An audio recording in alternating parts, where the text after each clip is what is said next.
Tu cerebro tiene una propiedad muy inusual. Está compuesto por dos hemisferios casi idénticos, el derecho y el izquierdo. Los científicos han estado interesados durante mucho tiempo en para qué sirve esta redundancia aparentemente innecesaria, ya que el cerebro puede funcionar incluso sin uno de los hemisferios. Ninguna máquina puede presumir de tal cualidad.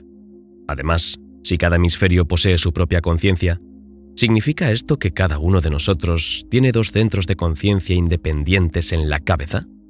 El Dr. Roger Sperry recibió el Premio Nobel en 1981 por demostrar que los hemisferios del cerebro no son copias espejo exactas uno del otro, sino que realizan funciones independientes y diferentes. Este resultado causó un verdadero furor en la neurología. Si intentamos entenderlo, lo que haremos en este vídeo, tu visión sobre tu propia conciencia podría cambiar radicalmente. En 1848, Phineas Gage, trabajando como capataz en un sitio de construcción ferroviaria, fue víctima de un accidente. A raíz de una explosión inesperada de dinamita, una barra de metal de 1 metro atravesó su cabeza, pasando por la parte superior del cráneo y cayendo al suelo a 25 metros detrás de él. Sus colegas, impactados por lo sucedido, llamaron inmediatamente a un médico. Sorprendentemente, Gage sobrevivió. En las semanas siguientes, Gage estuvo en un estado confuso, pero con el tiempo se recuperó completamente. Sin embargo, sus colegas notaron que su personalidad y comportamiento cambiaron radicalmente después del accidente. Gage, antes alegre y amigable, se volvió irritable, grosero y egoísta. Se recomendaba a las mujeres mantenerse alejadas de él. El Dr. John Harlow, que llegó a Gage poco después del accidente, observó que era caprichoso e indeciso, constantemente hacía planes y, sin empezar, los abandonaba por otros proyectos. Era un niño en sus capacidades intelectuales sin manifestaciones, pero poseía las pasiones animales de un hombre fuerte. El Dr. Harlow también destacó los cambios radicales en la personalidad de Gage, y sus colegas incluso decían que ya no se parecía a sí mismo. Después de la muerte de Gage en 1860, el Dr. Harlow preservó el cráneo y la misma barra que lo había atravesado. Un análisis radiográfico posterior del cráneo mostró que la barra había causado un daño grave al lóbulo frontal del cerebro en ambos hemisferios.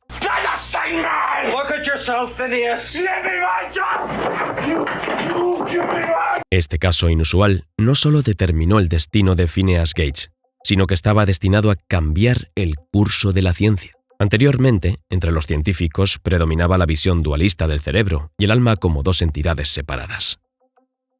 Sin embargo, después de que quedó claro que el daño al lóbulo frontal lleva a cambios radicales en la personalidad, fue necesario revisar el paradigma científico. Los científicos llegaron a la conclusión de que ciertas áreas del cerebro están asociadas con tipos específicos de comportamiento. En 1861, un año después de la muerte de Phineas Gage, la conexión entre el cerebro y el comportamiento recibió confirmación adicional gracias al trabajo del médico parisino Pierre-Paul Broca. Broca describió el caso de un paciente que parecía absolutamente normal, excepto por una cosa: tenía una grave alteración del habla.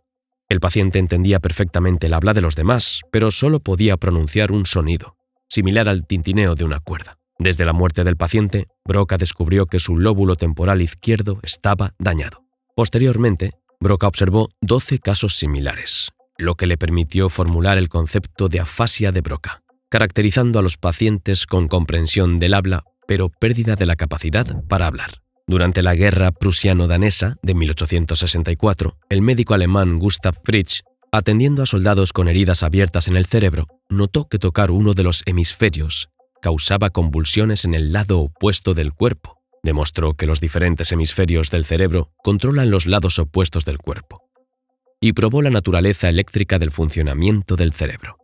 Curiosamente, los primeros en intentar actuar sobre el cerebro con electricidad fueron los romanos, hace unos 2000 años. Según los registros históricos, en el año 43 después de Cristo, el médico personal del emperador Claudio aplicó una raya eléctrica a la cabeza de un paciente que sufría de fuertes dolores de cabeza. En la década de 1930, el Dr. Wilder Penfield, durante las operaciones en el cerebro de pacientes con epilepsia, descubrió que la estimulación de ciertas áreas del cerebro provocaba respuestas en diferentes partes del cuerpo. Logró crear un mapa que relacionaba áreas del cerebro con diferentes funciones corporales. Los dibujos eran tan precisos que aún se utilizan casi sin cambios. Penfield también encontró que la estimulación del lóbulo temporal del cerebro producía en los pacientes recuerdos vívidos de eventos pasados.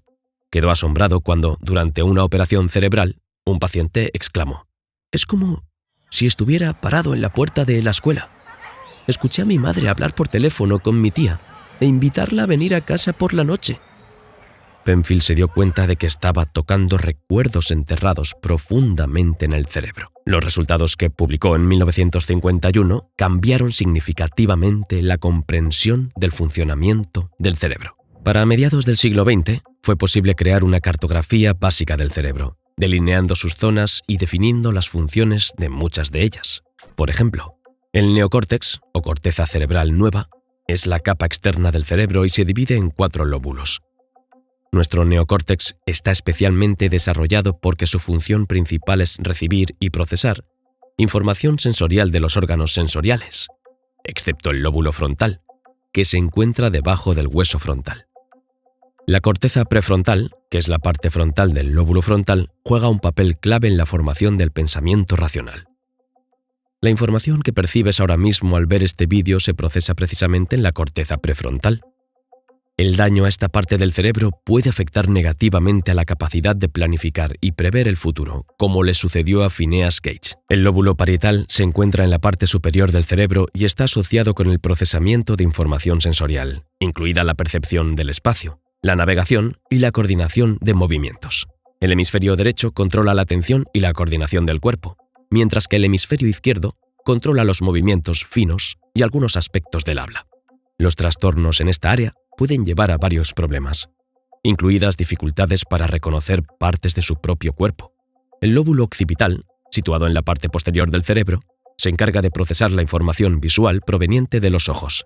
Los daños en esta zona pueden causar ceguera y otros trastornos visuales. El lóbulo temporal es responsable del habla, así como del reconocimiento visual de rostros y la experiencia de algunas emociones. El daño en esta área puede llevar a la pérdida del habla y la incapacidad para reconocer rostros familiares. El cerebro humano es como un museo que almacena los restos de todas las etapas de la evolución humana a lo largo de millones de años, durante los cuales el cerebro aumentó rápidamente en tamaño y expandió su funcionalidad. Es interesante que un bebé siga aproximadamente el mismo camino después del nacimiento. Su cerebro crece, de alguna manera imitando las etapas de la evolución humana. El Dr. Roger Sperry, mencionado al principio del vídeo, trabajó muchos años en el tratamiento de la epilepsia y estudió detalladamente los casos en los que los ataques eran provocados por una interrupción en la interacción entre los hemisferios del cerebro. Realizó operaciones en las que cortaba el cuerpo calloso que conecta a los hemisferios, lo que llevaba a la detención de los ataques. Los pacientes con el cerebro dividido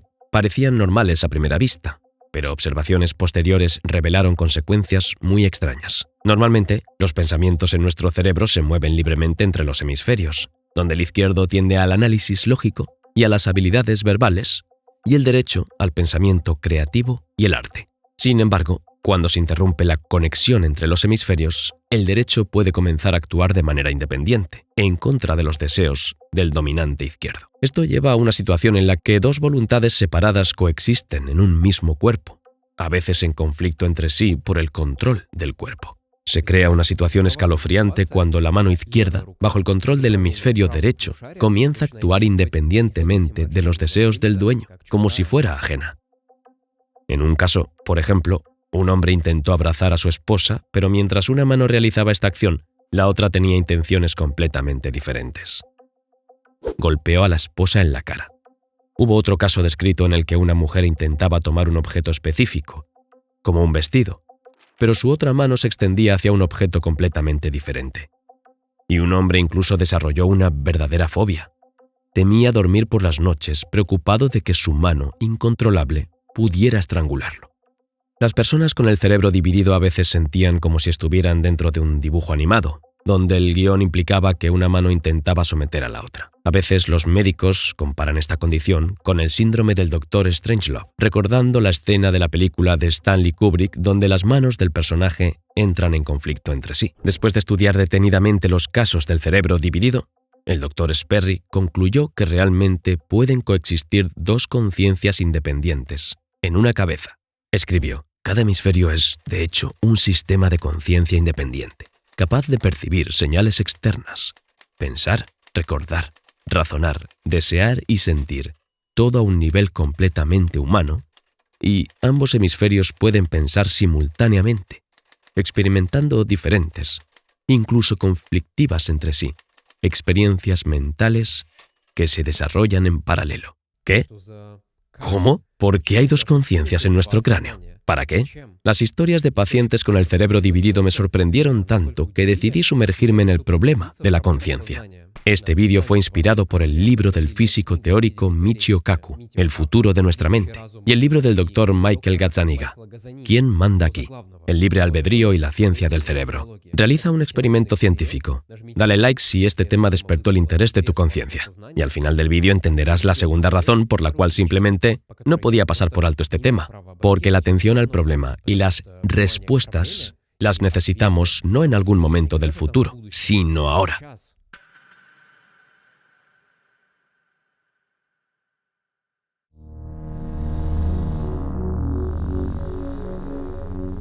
En el libro de Rupert Glasgow, El yo mínimo y el origen de la conciencia, que por cierto se menciona en los geniales vídeos sobre conciencia del canal Kurzgesagt, se describe de manera muy concisa el origen y la evolución de la conciencia, en mi opinión. Desde el principio de los tiempos, la vida en la Tierra se ha desarrollado desde las moléculas más simples hasta organismos complejos con conciencia. Al principio, la vida era una molécula compleja en la que estaba codificada la información sobre el entorno. Estas moléculas, gracias a la energía externa, se organizaron creando una conformación, una disposición tridimensional única de átomos. Este fue el primer paso hacia la vida, tal como la entendemos.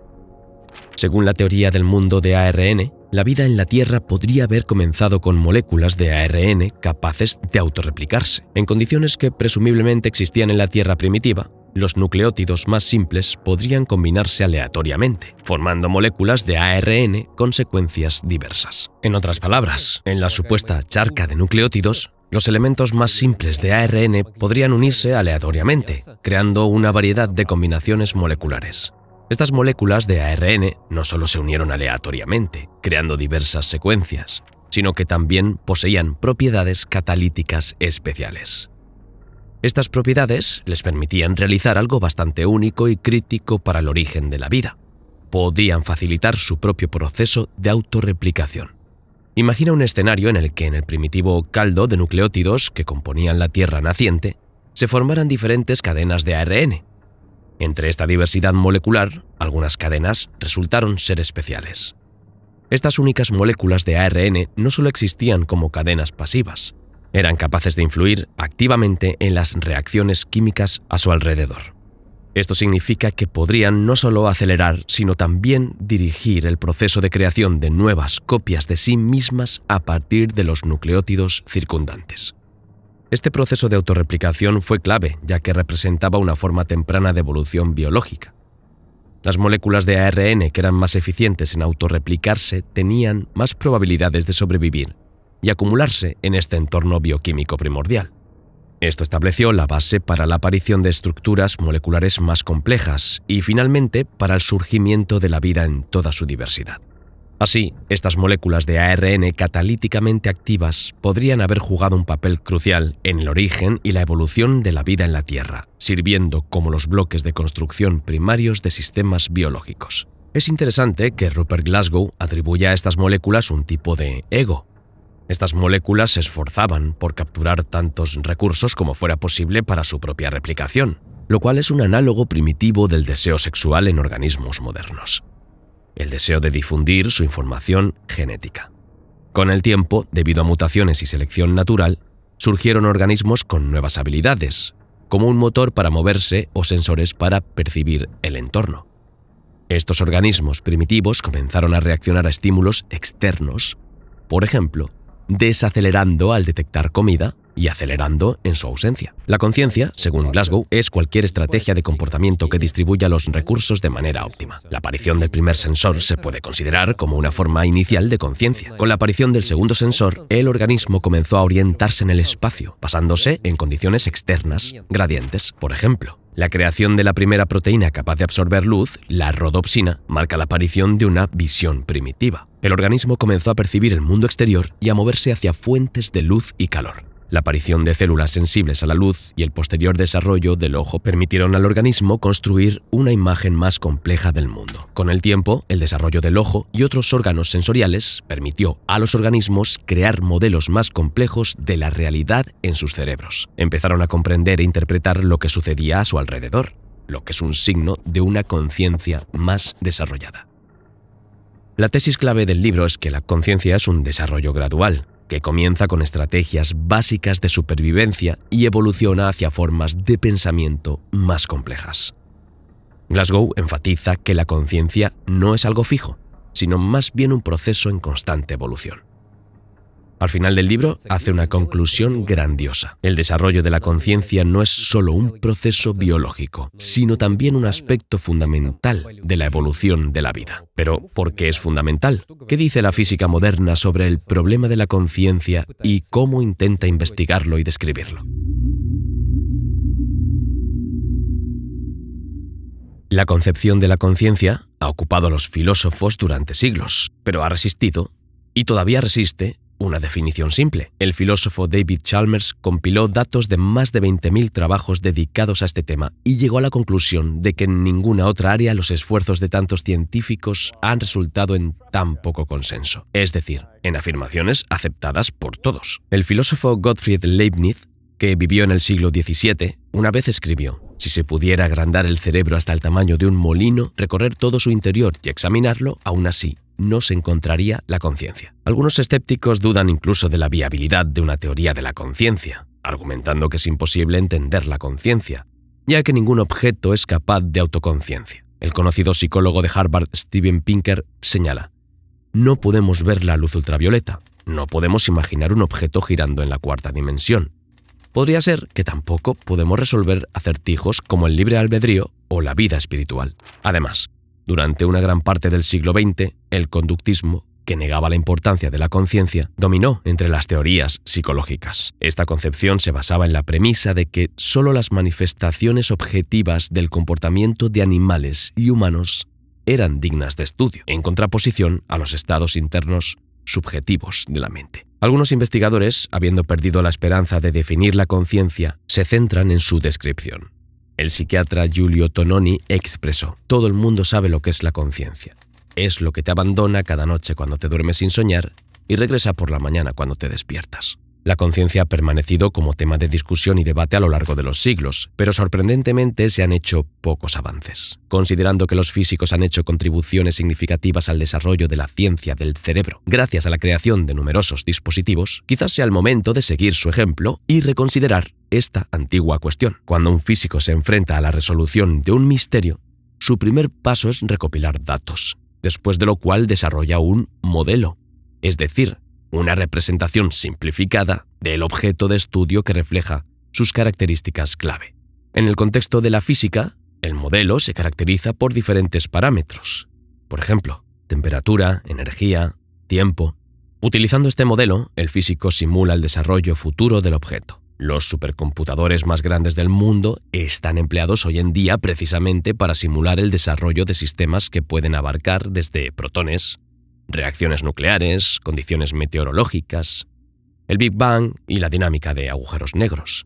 Después de numerosos cálculos y experimentos basados en el modelo, se crea un nuevo modelo más avanzado con parámetros más complejos. Por ejemplo, Isaac Newton, en el proceso de estudiar el movimiento de la Luna, desarrolló un modelo simple que posteriormente jugó un papel revolucionario en la historia de la humanidad. Se imaginó a sí mismo lanzando una manzana. Pensaba así: cuanto más rápido se mueva la manzana, más lejos volará, y si la manzana se lanzara con suficiente velocidad, daría la vuelta alrededor de la Tierra y regresaría al punto de partida. De esta manera, Newton afirmó que su modelo explicaba el movimiento de cualquier objeto. Por lo tanto, las fuerzas que controlaban una manzana volando alrededor de la Tierra son idénticas a las fuerzas que controlan el movimiento de la Luna. Sin embargo, este modelo por sí solo era incompleto. El avance se logró cuando Newton pudo modelar el futuro.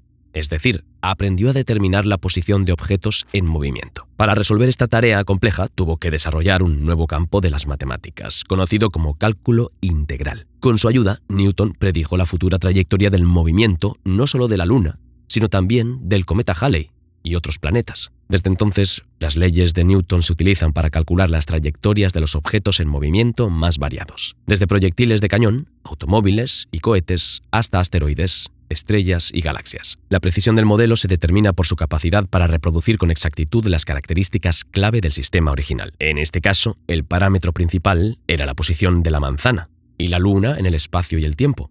Permitiendo que este parámetro cambie, Newton pudo observar el movimiento de los cuerpos a través del tiempo, lo que se convirtió en uno de los descubrimientos más significativos en la historia de la física. Cualquier modelo es valioso hasta que es reemplazado por un modelo más preciso que refleje mejor los parámetros del sistema. Albert Einstein propuso, en lugar del modelo newtoniano de fuerzas que actúan sobre la manzana y la luna, su propio modelo basado en un nuevo parámetro, la curvatura del espacio-tiempo. En su modelo, la manzana se mueve no debido a la fuerza de atracción de la Tierra, sino porque la Tierra deforma la tela del espacio-tiempo, y la manzana simplemente sigue la superficie de este espacio curvado. Basándose en esto, Einstein modeló el futuro del universo. Hoy en día, los científicos, utilizando poderosas computadoras, pueden calcular este modelo lejos en el futuro, creando impresionantes imágenes de colisiones de agujeros negros. Michio Kaku, en su libro El futuro de nuestra mente, propone aplicar esta estrategia básica de desarrollo de una nueva teoría de la conciencia. Analizó las definiciones de conciencia propuestas en neurología y biología e intentó formular su propia definición, resultando en la siguiente afirmación. La conciencia es el proceso de crear un modelo del mundo utilizando múltiples retroalimentaciones basadas en diferentes parámetros, como temperatura, posición en el espacio, tiempo y relaciones con el entorno, con el objetivo de lograr ciertas metas. Por ejemplo, la búsqueda de pareja, alimento, refugio. Él la llamó teoría espaciotemporal de la conciencia, porque en esta definición se pone énfasis en que los animales forman su modelo del mundo en el contexto del espacio y las relaciones con sus congéneres, mientras que el ser humano expande su modelo incluyendo el aspecto temporal, tanto en el futuro como en el pasado. Así, el nivel más elemental de conciencia, o nivel 0, surge en organismos con movilidad limitada o nula. Tales seres crean su imagen del mundo usando retroalimentaciones basadas solo en unos pocos parámetros, como la temperatura, por ejemplo. Un ejemplo del nivel más primitivo de conciencia podría ser un termostato, que automáticamente controla el funcionamiento de un aire acondicionado o calentador para mantener una temperatura específica en la habitación. La característica principal de tal sistema es el bucle de retroalimentación que activa el dispositivo cuando hace demasiado calor o frío en el espacio. Cada uno de estos bucles de retroalimentación se considera una unidad de conciencia. El mencionado termostato tendría una unidad de conciencia de nivel 0, es decir, 0,2.1. Este enfoque permite describir cualquier conciencia basándose en la cantidad y complejidad de los bucles de retroalimentación. En este contexto, la conciencia deja de ser un conjunto indefinido de conceptos abstractos, formando un sistema jerárquico que se puede cuantificar. Por ejemplo, una bacteria o planta, que tiene una gran cantidad de retroalimentaciones, tendría una conciencia más desarrollada en el nivel 0. Así, una planta que reacciona a 10 diferentes parámetros, temperatura, humedad, luz solar, gravedad, etc., tendría un nivel de conciencia 0,10. Los organismos móviles con un sistema nervioso central tienen conciencia de nivel 1. Este nivel incluye un conjunto adicional de parámetros que permiten rastrear la posición actual en el espacio. Un ejemplo de conciencia de nivel 1 serían los reptiles, que tienen tantos bucles de retroalimentación que necesitan un sistema nervioso central para su manejo. El cerebro de un reptil incluye aproximadamente 100 o más de estos bucles, que responden al olfato, coordinación, tacto, audición, visión, presión sanguínea y más. Y cada uno tiene sus propias retroalimentaciones internas. Por ejemplo, en el sistema visual se utilizan numerosas retroalimentaciones, ya que el ojo es capaz de reconocer color, movimiento, forma, intensidad de luz y sombra. De manera similar, otros sentidos de los reptiles, como el oído o el gusto, requieren retroalimentaciones adicionales. Todos estos bucles en conjunto forman un modelo mental del mundo y del lugar del reptil en él, así como el lugar de otros animales, especialmente posibles presas. Por cierto, en los humanos, la conciencia de nivel 1 es en gran medida manejada por el cerebro reptiliano, situado en la parte central y posterior de la cabeza. En el siguiente nivel, la conciencia de nivel 2, el organismo forma un modelo de su posición no solo en el espacio, sino también en un contexto social. Esto es particularmente característico de los animales sociales que tienen emociones. La cantidad de bucles de retroalimentación en el nivel 2 aumenta exponencialmente, lo que hace lógico introducir una nueva clasificación cuantitativa para este tipo de conciencia.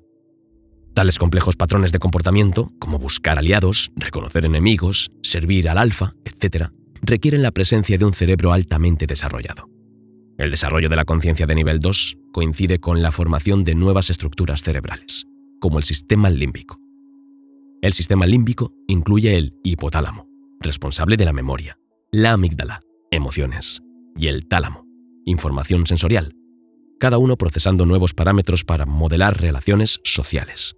Así, el número y tipo de retroalimentaciones cambian. Definimos la complejidad de la conciencia de nivel 2 como el número total de retroalimentaciones individuales necesarias para la interacción social con otros miembros del grupo. Desafortunadamente, hay muy pocas investigaciones sobre la conciencia animal y no todas las formas de interacción social dentro del grupo están estudiadas. Sin embargo, What's this made of? Rock. What's this made of?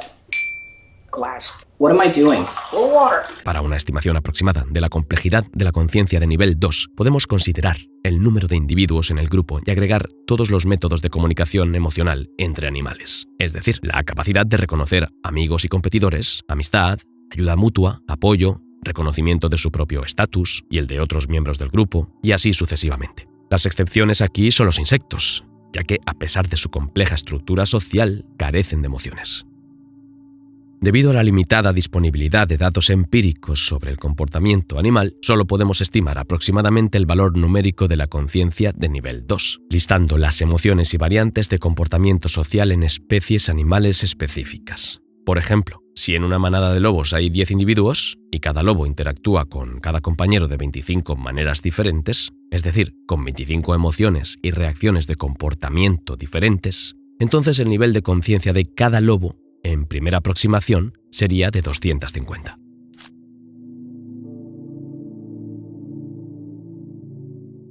Al definir así los límites de la conciencia, llegamos a la conclusión de que Homo sapiens no posee una singularidad. Existen múltiples tipos de conciencia. Como alguna vez expresó Charles Darwin, la diferencia entre el hombre y los animales superiores, aunque grande, es más una cuestión de grado que de tipo. Pero, ¿cuál es la particularidad de la conciencia humana en comparación con la de los animales? El ser humano es el único entre los animales que comprende el concepto de mañana. A diferencia de los animales, el ser humano se plantea constantemente preguntas del tipo ¿y si?, pronosticando el futuro semanas, meses e incluso años por adelantado. Michio Kaku considera que la conciencia de nivel 3 forma un modelo de su posición en el mundo y luego realiza predicciones sobre el futuro, basándose en suposiciones más o menos precisas. En resumen, se puede formular de la siguiente manera.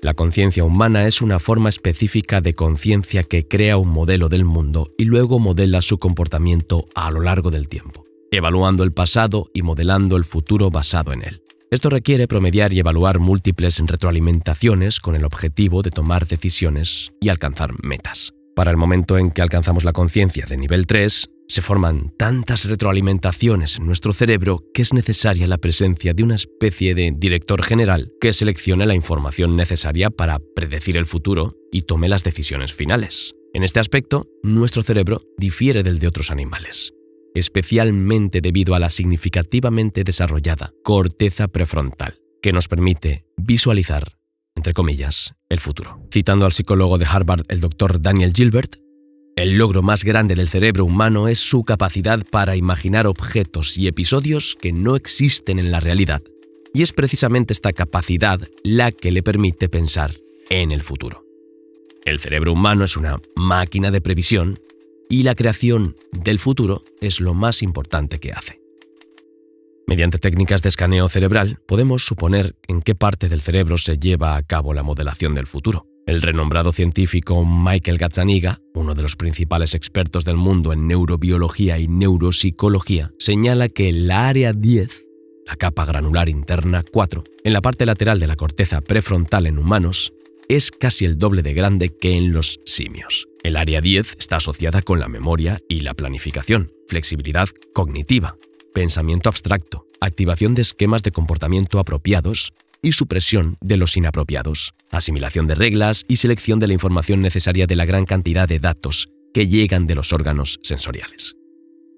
A pesar de que algunos animales tienen una buena orientación espacial y se reconocen a sí mismos en relación con sus congéneres, sigue siendo incierto si son capaces de planificar el futuro y si tienen una noción de mañana. La mayoría de los animales, incluso los sociales, con un sistema límbico altamente desarrollado, responden a las situaciones, como la presencia de depredadores o potenciales parejas, principalmente de manera instintiva, en lugar de planificar su futuro. Los mamíferos no se preparan para la hibernación conscientemente. Cuando la temperatura comienza a caer, siguen su instinto. La hibernación está regulada por la correspondiente retroalimentación y la conciencia se basa en datos sensoriales. Los depredadores, que utilizan astucia y camuflaje para cazar, planean sus acciones futuras, pero sus planes están limitados por instintos y el periodo de caza. Los primates son capaces de intrigas y desarrollar planes a corto plazo, por ejemplo, en la búsqueda de alimentos, pero no hay evidencia de que puedan planificar por un periodo que exceda unas pocas horas. El ser humano es diferente. Aunque en muchas situaciones dependemos de instintos y emociones, también realizamos constantemente análisis y evaluación de la información entrante a través de numerosas retroalimentaciones. Somos capaces de predecir eventos futuros, a veces incluso para miles de años en el futuro. El objetivo principal de la modelación es evaluar posibles opciones y elegir la solución óptima para alcanzar el objetivo establecido. Todos estos procesos ocurren en la corteza prefrontal del cerebro, que nos permite modelar el futuro y evaluar nuestras propias capacidades para elegir el mejor camino hacia la meta. Esta habilidad se desarrolló en nosotros a lo largo de la evolución por varias razones. En primer lugar, la capacidad de anticipar el futuro trae consigo significativas ventajas evolutivas, como evitar encuentros con depredadores, buscar alimento y pareja. En segundo lugar, permite considerar varios futuros posibles y elegir el más adecuado. En tercer lugar, al pasar del nivel 1 al nivel 2 y 3, el número de retroalimentaciones aumenta exponencialmente, lo que requiere la existencia de un centro de control único para evaluar todas estas señales divergentes y competitivas. Esto es necesario porque el instinto no solo es suficiente para analizar cada una de las muchas retroalimentaciones. Precisamente este centro de control distingue la conciencia humana del animal. Esto se puede ver en un experimento simple. El neurobiólogo y profesor de neurología de Stanford, David Eagleman, describió una situación en la que se coloca a un macho de pez espada en un acuario con una hembra. El macho vacila entre el deseo de aparearse y el deseo de proteger su territorio, lo que lo lleva a un estado de confusión. Simultáneamente comienza a cortejar y atacar a la hembra. Una situación similar se puede observar en los ratones. Si se coloca un electrodo frente a un trozo de queso, el acercamiento del ratón al queso estará acompañado por un choque eléctrico. Un circuito de retroalimentación le indica al ratón comer el queso, mientras que el otro le advierte evitar acercarse al queso debido al peligro de choque eléctrico. Ajustando la ubicación del electrodo, se puede lograr que el ratón vacile entre dos señales opuestas. En la situación en la que se activa el director general del cerebro humano, capaz de evaluar todos los pros y contras y tomar una decisión equilibrada, el ratón, enfrentando dos señales conflictivas, se ve impotente y oscila de un lado a otro. Esto recuerda la parábola del asno de Buridán, que murió de hambre entre dos montones de heno idénticos. Pero, ¿cómo realiza el cerebro el modelado del futuro? Continuamente procesa una enorme, gigantesca cantidad de información sensorial y emocional. En este proceso, un componente clave es la predicción de eventos futuros mediante el establecimiento de relaciones causa-efecto. Es decir, determina que si ocurre el evento A, seguirá el evento B, y posiblemente luego los eventos C y D. Cualquier elección que hacemos indica una cadena de consecuencias, formando así un árbol de posibles futuros escenarios con muchas ramificaciones. El director general, ubicado en la corteza prefrontal, analiza los resultados de cada opción y selecciona la más adecuada para tomar la decisión final. Supongamos que estás considerando robar un banco. ¿Cuántas alternativas realistas puedes imaginar? tendrás que considerar cientos o incluso miles de cadenas de causa y efecto, incluidas las acciones de la policía, las reacciones de los testigos ocasionales, los sistemas de alarma, las relaciones con los cómplices, las condiciones del tráfico, las cámaras de seguridad y así sucesivamente. Para modelar eficazmente el robo necesitas evaluar cientos o incluso miles de relaciones causa-efecto. Cualquier teoría que valga la pena debe ser verificable. En el contexto de la teoría espacio-temporal de la conciencia, la tarea consiste en explicar todas las facetas de la conciencia humana desde este punto de vista. Decidí robar un banco y hasta hice un plan, pero cuando vi la cantidad de cámaras de seguridad, entendí que ser blogger era más mi estilo. Algunos podrían argumentar que el humor es demasiado abstracto e inconsistente para tal análisis. Pasamos mucho tiempo divirtiéndonos con amigos y riendo con vídeos de perros. Y parece que el humor no está relacionado con modelar el futuro, pero miremos más de cerca. Por lo general, el kit de un chiste o anécdota se define por su última frase. Cuando escuchamos un chiste, involuntariamente modelamos la situación descrita, avanzando la historia en nuestra mente, incluso si no somos conscientes de ello. Nuestro conocimiento del mundo físico y social nos permite anticipar el final de la historia, y nos deleitamos, nos reímos, cuando la última frase cambia el curso de los eventos y aporta un giro inesperado. El humor nos hace reír cuando nuestro modelo del futuro es inesperadamente interrumpido y se transforma en algo diferente.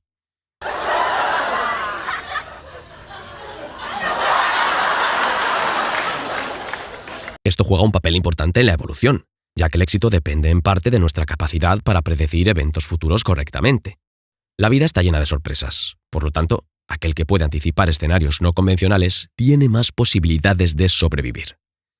Por tanto, un sentido del humor desarrollado puede ser una señal de que somos inteligentes y poseemos una conciencia de nivel 3. Aquí hay un ejemplo. Una persona pregunta: ¿cómo va la vida? La otra responde: a golpes de llave. Y todos en la cabeza. El remate aquí es que el oyente interpreta mentalmente la frase a golpes de llave como una expresión de energía vital, mientras que la respuesta implica un significado completamente diferente y literal de la llave como herramienta. Claro, si desglosamos un chiste detalladamente pierde su fuerza, ya que el cerebro logra considerar varias interpretaciones posibles. De ahí surge una regla conocida por todo comediante de stand-up. El secreto del humor está en el timing preciso. Si se suelta el remate demasiado pronto, el cerebro no tiene tiempo de construir un modelo del futuro y el efecto sorpresa no ocurre. Si se dice demasiado tarde, el cerebro tiene tiempo de trabajar en varios escenarios y el efecto de sorpresa desaparece nuevamente.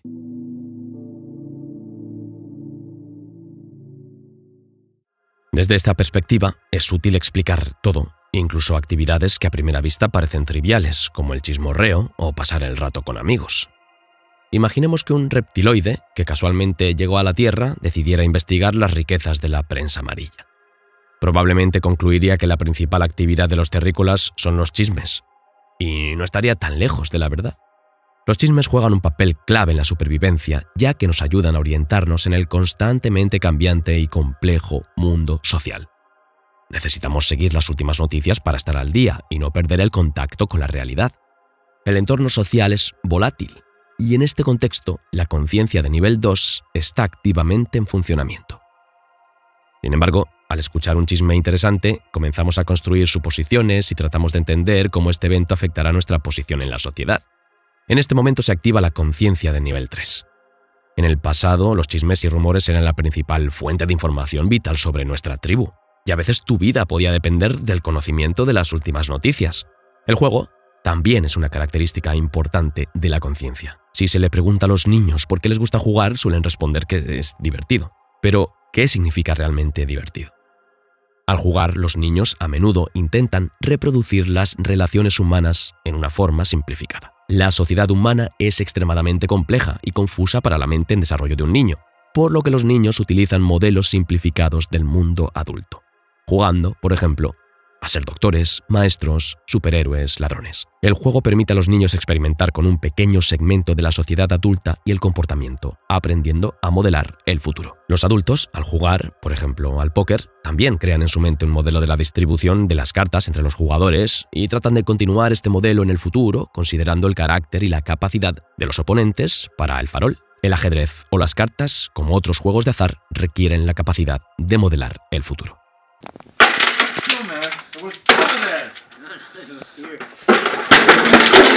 Los animales, que viven principalmente en el presente, juegan de manera diferente a los humanos. Los jóvenes mamíferos disfrutan jugando, pero lo hacen más por desarrollo físico. Se preparan para futuros enfrentamientos, estableciendo jerarquías, en lugar de modelar el futuro.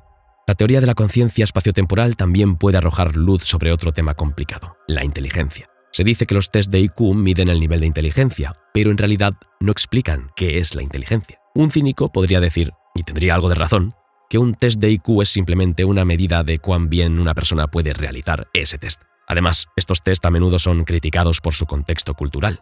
Sin embargo, dentro del nuevo paradigma, la inteligencia debería definirse por la complejidad y la completitud de la capacidad del individuo para modelar el futuro. Por lo tanto, por ejemplo, un delincuente experimentado que no terminó la escuela podría ser mucho más astuto que la policía en ciertos aspectos.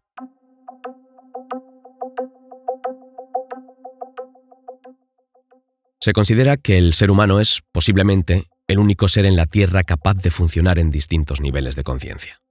Utilizando la resonancia magnética, RM, se puede investigar qué áreas específicas del cerebro participan en los procesos de cada uno de estos niveles. El flujo de conciencia del primer nivel, para nosotros, está principalmente relacionado con la interacción entre la corteza prefrontal y el tálamo. Cuando caminamos lentamente por el parque, notamos los aromas de las plantas, sentimos la brisa fresca en la piel, vemos los reflejos del sol en el agua y así sucesivamente. Nuestros órganos sensoriales envían señales a la médula espinal, luego al tronco encefálico y después al tálamo. El tálamo actúa como un conmutador y transmisor, filtrando y distribuyendo estas señales a diferentes áreas de la corteza cerebral. Por ejemplo, las impresiones visuales del parque se dirigen a la parte occipital de la corteza y las sensaciones del viento a la región parietal. Estas señales, después de ser procesadas en las áreas correspondientes de la corteza, se dirigen a la corteza prefrontal, donde comenzamos a ser conscientes de todas estas sensaciones. Si la conciencia de nivel 1 nos ayuda a recrear un modelo de nuestra posición física en el espacio basado en sensaciones, entonces la conciencia de nivel 2 forma un modelo de nuestro lugar en la jerarquía social. Imagina que vamos a una fiesta donde es importante mantener contacto con ciertas personas. En el proceso de escanear la habitación en busca de caras conocidas, se produce un intercambio activo de información entre el hipocampo, donde se procesa la memoria, la amígdala, responsable de las reacciones emocionales, y la corteza prefrontal, que estructura toda la información. A cada percepción visual, el cerebro automáticamente le asigna una emoción específica, sea alegría, miedo, ira o celos, y luego procesa esta emoción en la amígdala. Si, por ejemplo, notas entre la multitud a tu enemigo de quien esperas una amenaza, la emoción de miedo recién formada se procesa precisamente en la amígdala. Esta luego envía una señal de emergencia a la corteza prefrontal, advirtiendo sobre un peligro potencial. Al mismo tiempo, el sistema endocrino recibe la orden de producir adrenalina y otras hormonas, lo que aumenta la frecuencia cardíaca y prepara al cuerpo para una posible reacción de lucha o huida. Pero además de la capacidad de reconocer a otras personas, el cerebro también anticipa sus pensamientos. Es decir, comprende la conciencia ajena. En sociedades complejas, la habilidad de determinar con precisión intenciones, motivos y planes de otras personas ofrece una enorme ventaja. Comprender la conciencia ajena permite al ser humano formar alianzas, aislar enemigos y fortalecer lazos de amistad, aumentando significativamente las posibilidades de éxito y continuidad de la especie. Algunos antropólogos incluso creen que el dominio de esta habilidad fue un paso clave en la evolución del cerebro. Pero, ¿cómo se realiza la comprensión de la conciencia ajena? Los primeros datos sobre el mecanismo de este proceso se obtuvieron en 1996, cuando 3 científicos, Giacomo Rizzolatti, Leonardo Fogassi y Vittorio Galese, descubrieron las neuronas espejo. Estas neuronas se activan no solo cuando tú mismo realizas una acción, sino también cuando observas a otra persona realizarla. Las neuronas espejo juegan un papel clave en los procesos de empatía y compasión, ya que permiten no solo imitar acciones complejas de otras personas, sino también experimentar las emociones que siente esa persona. Se cree que estas neuronas resultaron críticamente importantes en el proceso evolutivo del ser humano, especialmente para el desarrollo de la cooperación y cohesión comunitaria. Originalmente, las neuronas espejo fueron descubiertas en el área premotora del cerebro de los monos.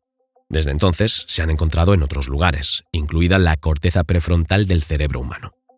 El Dr. Ramachandran cree que sin las neuronas espejo, el cerebro humano no podría haber desarrollado la autoconciencia. Predigo que las neuronas espejo harán por la psicología lo que el ADN hizo por la biología. Proporcionarán un marco unificado y ayudarán a explicar una amplia variedad de habilidades mentales que anteriormente permanecían como misterios y no se sometían a pruebas experimentales. El nivel más alto de conciencia, característico principalmente del ser humano, es el nivel 3, donde construimos nuestro propio modelo del mundo circundante y pronosticamos su desarrollo futuro. Para ello, analizamos nuestros recuerdos y modelamos el futuro, combinando muchas relaciones causa-efecto en una imagen unificada del mundo. Por ejemplo, estando en una fiesta y observando las caras de los presentes, nos preguntamos: ¿cómo puede esa persona ayudarme? ¿Qué consecuencias para mí pueden tener los rumores que se están esparciendo? ¿Existe una amenaza por parte de alguno de los presentes? Al igual que en el caso de Phineas Gage al inicio del vídeo, hay otro caso extraño y extremadamente citado en la literatura científica, el de Henry Gustav Molaison, conocido como el paciente HM o como el hombre sin memoria. Este caso causó una verdadera sensación en neurología y llevó a numerosos descubrimientos increíbles. Al menos ayudó a los científicos a darse cuenta de la importancia del hipocampo en la formación de recuerdos. Imaginen a una persona perdida en un laberinto del tiempo, donde cada día es un ciclo invariable de los mismos eventos. Esta es la historia de Henry Molaison, cuya vida cambió drásticamente después de un desafortunado accidente. A los 9 años, siendo un niño común, sufrió una grave lesión en la cabeza, que resultó en convulsiones y ataques debilitantes. A los 25 años, Henry decide someterse a una cirugía arriesgada, esperando obtener una vida normal. La operación lo libra exitosamente de los síntomas tortuosos. Pero surgió otro problema. Los cirujanos accidentalmente eliminaron parte de su hipocampo. Inicialmente parecía que todo estaba bien con Henry, pero pronto se hizo evidente que algo andaba mal. No podía recordar nada. Después de la cirugía, Henry se convirtió en el ejemplo vivo de una persona que vive en un eterno hoy. Saludaba a las mismas personas varias veces al día, con las mismas expresiones, como si las viera por primera vez. Todo lo que entraba en su memoria se mantenía allí solo por unos minutos. Luego desaparecía sin dejar rastro. Cada uno de sus días era como el guión de la película El día de la marmota, pero sin la capacidad de recordar las repeticiones anteriores. HM estaba condenado a vivir el mismo día una y otra vez por el resto de su vida. Sin embargo, su memoria a largo plazo estaba casi intacta. Henry recordaba su pasado hasta la operación, pero su propio reflejo en el espejo se convirtió en un shock para él. Se veía a sí mismo como un anciano, mientras que en sus recuerdos todavía tenía 25. Pero incluso ese shock se desvanecía rápidamente, al igual que todo lo nuevo que le sucedía. En cierto sentido, HM era como un animal con conciencia de nivel 2, incapaz de recordar el pasado reciente o modelar el futuro. Sin un hipocampo funcional, una persona retrocedió del tercer nivel de conciencia al segundo. Si la teoría de la conciencia espaciotemporal es correcta, nos proporciona una definición precisa de la autoconciencia, evitando explicaciones vagas y circulares. Así, la autoconciencia se puede definir como el proceso de crear un modelo del mundo circundante y predecir el futuro en el que uno mismo es participante. A partir de esto, se puede suponer que los animales también poseen cierto grado de autoconciencia, ya que para la supervivencia y la procreación cualquier animal debe tener una noción de su ubicación, pero su autoconciencia está en gran medida limitada por los instintos. La mayoría de los animales, al enfrentarse con un espejo, o lo ignoran o perciben su reflejo como una amenaza, sin darse cuenta de que solo es un reflejo de sí mismos. Tal experimento es conocido como el test del espejo y se remonta a Darwin. Sin embargo, algunas especies, como los elefantes, primates superiores, delfines nariz de botella, orcas e incluso las urracas comunes, son capaces de reconocer que la imagen del espejo son ellos mismos. El ser humano en este aspecto ha superado ampliamente a los animales, creando constantemente en su mente modelos del futuro donde él mismo es el protagonista principal. Nos imaginamos continuamente en diversos escenarios. En una cita, en una entrevista de trabajo, en un nuevo empleo, situaciones que no están determinadas por instintos. Detener este proceso de modelado de futuro es extremadamente difícil. aunque existen diversos métodos ingeniosos para hacerlo, como la meditación. Es probable que en el cerebro exista una zona especializada responsable de sintetizar las señales de ambos hemisferios, creando una percepción coherente de uno mismo.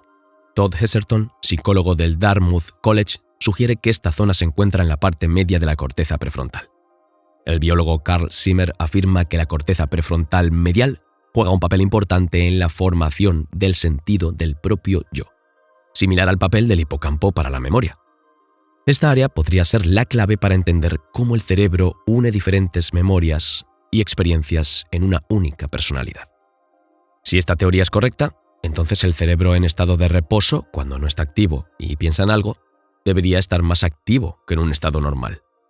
Los estudios del psicólogo Todd Heselton confirman esto, señalando la importancia de la autorreflexión. Según la teoría espaciotemporal, la conciencia se compone de muchas funciones cerebrales que compiten por la percepción del mundo circundante. Pero al mismo tiempo, percibimos nuestra conciencia como continua y coherente. Michael Gazzaniga, en su libro ¿Quién manda aquí?, escribe: «Creo que el cerebro tiene una variedad de sistemas locales de conciencia, cuya combinación proporciona la conciencia familiar para nosotros. Aunque la sensación de conciencia te parece algo unificado, está formada por estos sistemas extremadamente aislados. Cualquiera que sea el concepto que estés percibiendo en este momento, es precisamente el que emerge a la superficie, convirtiéndose en dominante. En tu cerebro hay una feroz competencia entre diferentes sistemas, que compiten por el derecho de emerger a la superficie para ganar el premio de ser percibido». Gazzaniga es un reconocido experto mundial en el estudio de personas con cerebro dividido. En tales pacientes, una parte del cuerpo puede actuar en contra de los deseos de la persona. Afirma que el hemisferio izquierdo de tales pacientes inventa explicaciones para fenómenos incomprensibles, creando una falsa sensación de unidad. Para probar esta tesis, desarrolló sus propios métodos para probar la teoría de la mente dividida.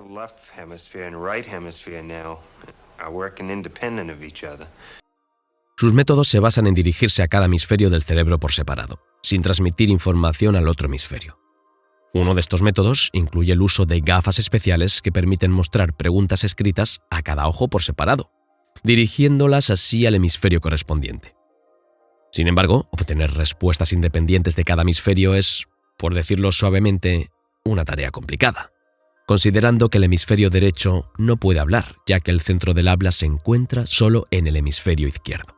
En uno de los experimentos de Gazzaniga, utilizó letras de un juego infantil para escuchar el hemisferio derecho. Primero le preguntaba al hemisferio izquierdo del paciente sobre sus planes futuros después de la escuela, y el paciente respondió que quería ser arquitecto. Sin embargo, cuando se le hizo la misma pregunta al hemisferio derecho, las cosas se pusieron mucho más interesantes.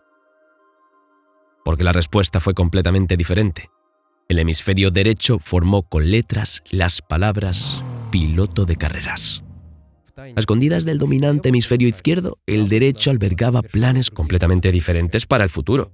Literalmente tenía su propia opinión y conciencia. Rita Carter, conocida periodista y divulgadora científica inglesa, comentando estos resultados, escribió: «Las posibles consecuencias de esto son incomprensibles para la mente. Resulta que cada uno de nosotros, posiblemente, lleva dentro de su cráneo a un prisionero con su propia personalidad, ambiciones y conciencia, distintas de la entidad que consideramos ser nosotros mismos. Es sorprendente, pero los dos hemisferios pueden diferir incluso en cuestiones de fe. Esto lo demostró el estudio del neurólogo Ramachandran, quien describió el caso de uno de los pacientes con el cerebro dividido. Este paciente afirmó por su hemisferio izquierdo que era ateo, mientras que su hemisferio derecho declaró que era creyente. Resulta que dos actitudes diferentes hacia la fe y la religión coexisten perfectamente dentro de un mismo cerebro». Ramachandran continúa: «Si esta persona muere, ¿qué le pasará? ¿Acaso un hemisferio irá al cielo y el otro irá al infierno? No sé cómo responder a esa pregunta». La parte izquierda del cerebro, en algunos pacientes, enfrentándose a la situación de tener dos unidades de conciencia independientes en la cabeza, comienza a crear justificaciones para fenómenos incomprensibles. El cerebro, al detectar una clara paradoja, empieza a fantasear e inventa una respuesta que explica los hechos incómodos. El Dr. Gazzaniga sostiene que esto nos da una sensación errónea de unidad y coherencia. Define el hemisferio izquierdo como el intérprete, que siempre inventa algo para ocultar las inconsistencias y lagunas en nuestra percepción. En uno de sus experimentos, mostró exclusivamente al hemisferio izquierdo del paciente la palabra rojo y al hemisferio derecho la palabra plátano. Resultó que el dominante hemisferio izquierdo no sabía nada sobre el plátano. Luego se le pidió al participante del experimento que tomara un bolígrafo con la mano izquierda, controlada por el hemisferio derecho, y dibujara algo. Como se esperaba, dibujó un plátano. Obviamente solo el hemisferio derecho podría hacerlo, ya que había visto la palabra plátano, mientras que el hemisferio izquierdo no sabía lo que se había mostrado al derecho. Luego se le preguntó al participante por qué había dibujado un plátano. Dado que solo el hemisferio izquierdo posee el habla y no sabía sobre el plátano, el paciente debería haber respondido, no sé. Sin embargo, dijo, es más fácil usar esta mano para dibujar líneas largas. Gazzaniga está convencido de que el hemisferio izquierdo busca encontrar orden en el caos, creando historias coherentes e integrándolas en el contexto. Esto ayuda a explicar por qué nos sentimos como un único yo, a pesar de que nuestra conciencia está compuesta por muchos elementos contradictorios.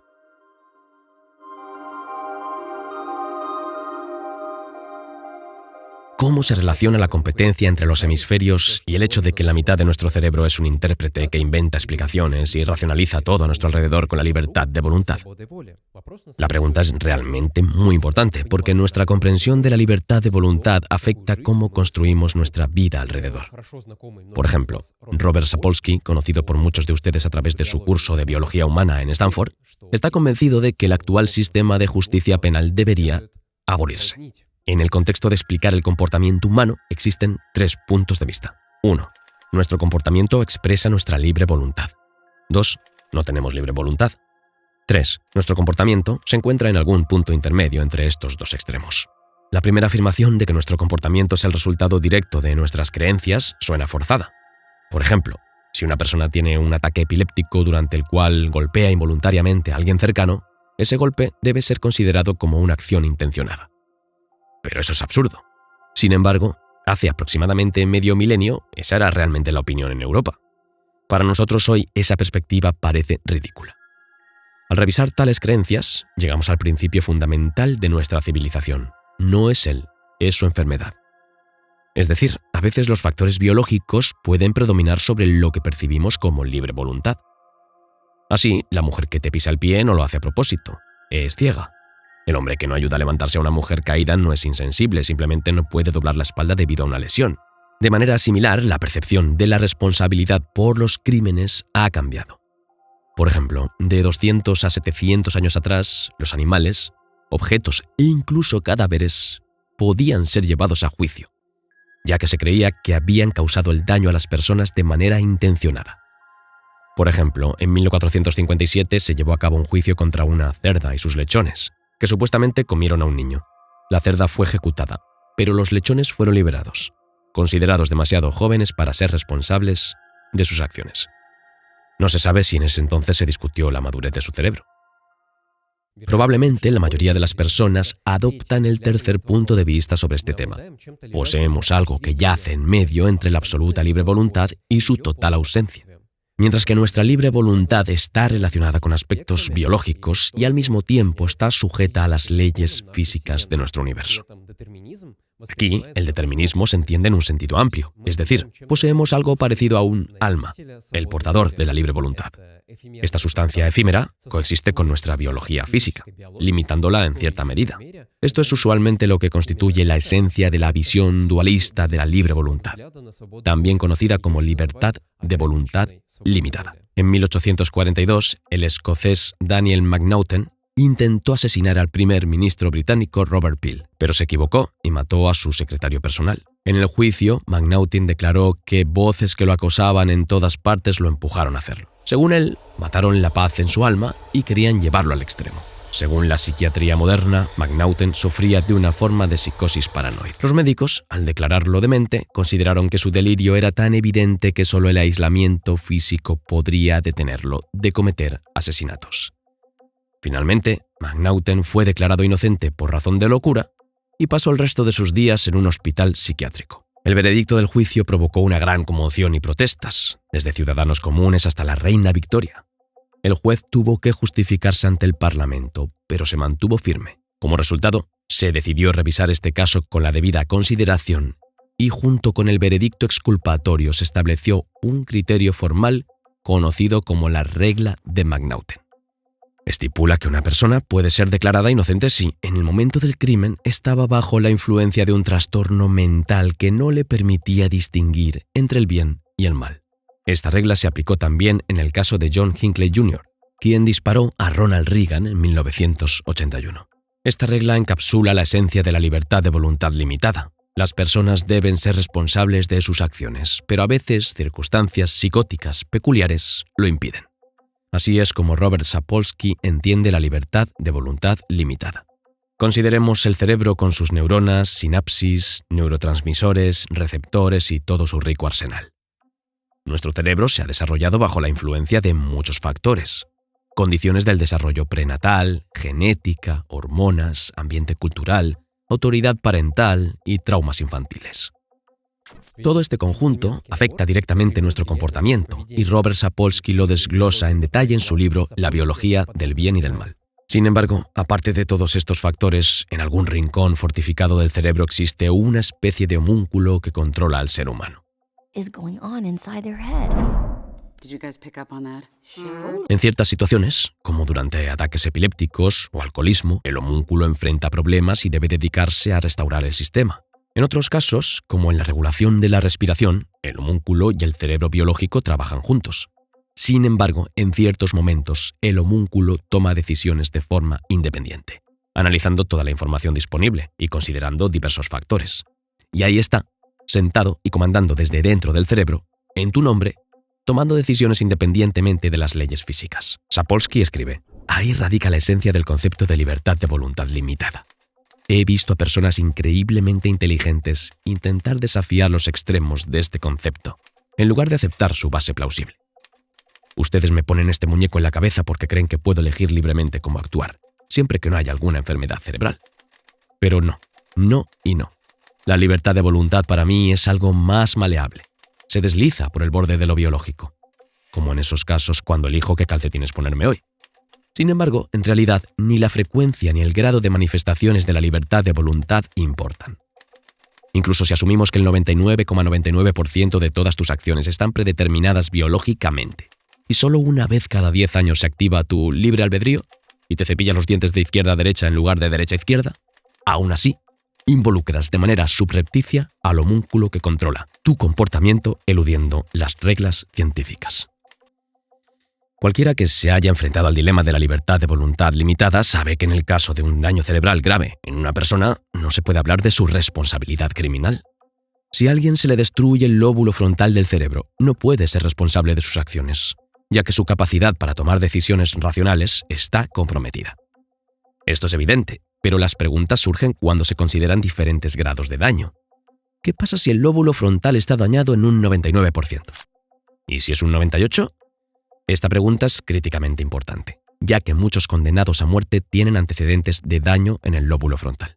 Independientemente de dónde se trace esta línea, los partidarios de la libertad de voluntad limitada coinciden en que los daños cerebrales graves interfieren con el trabajo del homúnculo, mientras que con los daños menores puede manejarlos. Michael Gazzaniga ofreció un giro inesperado en la trama. Desarrolló este pensamiento en su audaz libro ¿Quién manda aquí? La libre voluntad desde la perspectiva de la neurobiología.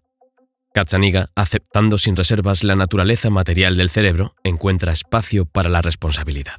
La responsabilidad existe en otro nivel de organización, social, no en el nivel de nuestro cerebro, que está completamente determinado. Su posición se puede formular así: la libre voluntad es una ilusión, pero para fines prácticos te consideramos responsable de tus actos. O sugiere al mismo homúnculo, pero existiendo solo a un nivel social. En su libro explica detalladamente si cada persona es personalmente responsable de sus actos. Y cuenta cómo, gracias a investigaciones sobre el cerebro dividido, se descubrió el módulo de interpretación, que nos hace creer que actuamos por nuestra propia libre voluntad y tomamos decisiones importantes por nosotros mismos. El experimento del Dr. Benjamin Libet, realizado en 1985, también puso en duda la existencia de la libre voluntad. En él se pidió a los participantes que observaran el movimiento de un reloj y señalaran con precisión el momento en que decidieron mover un dedo. Los EEG podían determinar exactamente cuándo el cerebro tomó esa decisión. pero al comparar los resultados verás una discrepancia. El electroencefalograma mostró que el cerebro toma la decisión 300 milisegundos antes de que la persona se dé cuenta de ello. Parece ser que la libre voluntad es una ficción. El cerebro toma una decisión antes de que se active la conciencia, y luego intenta encubrir este hecho, diciendo que la decisión fue consciente. El Dr. Michael Sweeney lo formuló así: los resultados del Libet dan razón para creer que el cerebro sabe lo que decidirá su dueño, incluso antes de que tome la decisión. Necesitamos reconsiderar no solo la idea de que los movimientos pueden ser voluntarios e involuntarios, sino también la propia noción de libre voluntad. La libre voluntad, piedra angular de nuestra sociedad, parece ser una ficción, una ilusión creada por el hemisferio izquierdo de nuestro cerebro. Entonces, ¿somos realmente los amos de nuestro destino o meros peones en un juego desleal del cerebro? David Deutsch, en su libro The Fabric of Reality, escribe: aunque no sabemos qué es la conciencia, está claramente relacionada con el crecimiento y representación del conocimiento en el cerebro. Por lo tanto, parece improbable que podamos explicar qué es la conciencia como un proceso físico hasta que no expliquemos el conocimiento mismo en términos físicos. La libre voluntad está de alguna manera conectada con otro atributo mental. Es bien sabido que la libre voluntad también es difícil de comprender dentro del marco clásico del mundo. La dificultad de reconciliar la libre voluntad con la física a menudo se atribuye al determinismo, aunque el culpable aquí no es el determinismo, sino el espacio-tiempo clásico. En el espacio-tiempo, algo me sucede en cada momento específico de mi futuro. Incluso si lo que sucederá es impredecible, ya está allí, en esa sección específica del espacio-tiempo. No tiene sentido hablar de cambiar lo que está en esa sección. El espacio-tiempo no cambia. Por lo tanto, dentro del marco físico del espacio-tiempo, es imposible entender las causas, los efectos, la apertura del futuro o la libre voluntad. Por lo tanto, reemplazar las leyes deterministas del movimiento con leyes no deterministas, aleatorias, no ayudaría a resolver el problema de la libre voluntad, mientras estas leyes permanezcan clásicas. La libertad no tiene nada que ver con el azar. Valoramos nuestra libre voluntad como la capacidad de expresar en nuestras acciones quiénes somos como personas. ¿Quién valoraría el azar? Lo que consideramos nuestras acciones libres no son acciones aleatorias o indeterminadas, sino aquellas que están significativamente determinadas por lo que somos y lo que pensamos.